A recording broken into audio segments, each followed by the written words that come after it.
ஒரு இடத்துல நம்ம தோத்துட்டா அதே இடத்துல நம்ம திரும்ப ஜெயிக்கும் பொழுது நம்ம எல்லாருக்குள்ளேயும் ஒரு தனி சந்தோஷம் வரும். அதே மாதிரி தான் இந்த ஒரு வீரர் ஜெயிச்சிருக்கிறத பார்க்கும் பொழுதே நிறைய பேருக்கு ரொம்ப ரொம்ப சந்தோஷமா இருக்கு.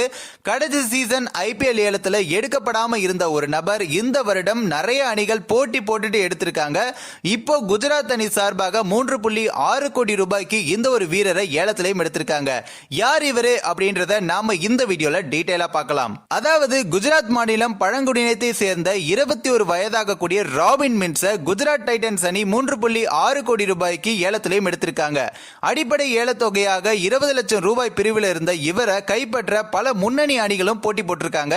சிஎஸ்கே அணி கூட 1.2 கோடி ரூபாய் வரைக்கும் ஆர்வம் காட்டிய நிலையில இறுதியில தான் குஜராத் அணி ராபினை ஒப்பந்தம் செய்திருக்காங்க.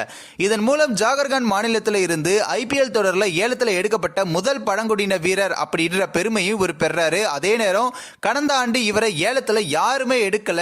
இந்த ஆண்டு இவர் ஏலத்துல இவ்வளவு அணிகள் போட்டி போடுறதுக்கு ஒரு முக்கியமான காரணமாகவும் இருந்திருக்காரு.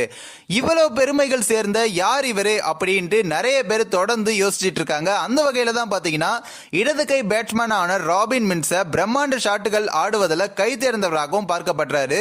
இடது கை பேட்ஸ்மேனான இவர் தோனியினுடைய பெரிய ரசிகர் அப்படின்னும் தோனி அவர்களுக்கு வழிகாட்டியாக சென்சல் பாட்டச்சாரியா தான் இவர் ராபின்சனுக்கும் வழிகாட்டியாக செயல்பட்டிருக்காரு அப்படின்னும் தகவல் வெளிவந்திருக்கு. ஜாகர்காண்ட்ல இருக்கக்கூடிய கும்லா மாவட்டத்தை சேர்ந்த மின்ஸ் மும்பை இந்தியன்ஸ் அணியால இங்கிலாந்துல பயிற்சி அளிக்கப்பட்ட போது பலரது கவனத்தையும் ஈர்த்திருக்காரு. இப்போ பாத்தீங்கன்னா நம்கும் பகுதியில் வசித்து வர ராபின் ஜாகர்காண்டினுடைய U19 மற்றும் U25 அணிக்காக கேப்டனாகவும் செயல்பட்டிருக்காரு. ஓய்வு பெற்ற ராணுவ வீரரான ராபினுடைய தந்தை தற்போது ராஞ்சி விமான நிலையத்தில் பாதுகாவலராகவும் பணியாற்றி வராரு.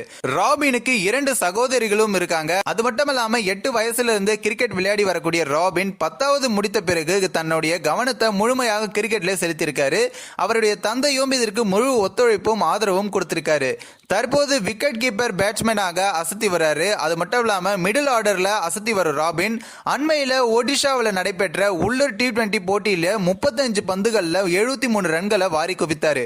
இந்த வருடம் குஜராத் டைட்டன்ஸ் அணியில விளையாட போறோம் இவருக்காக நிறைய பேர் தொடர்ந்து பாராட்டுகளும் கொடுத்துட்டு இருக்காங்க. உங்களோட கருத்துக்களை நீங்க மறக்காம கமெண்ட்ஸ்ல சொல்லுங்க. நம்ம தி பீப்பிள் சேனலையும் சப்ஸ்கிரைப் பண்றேங்க.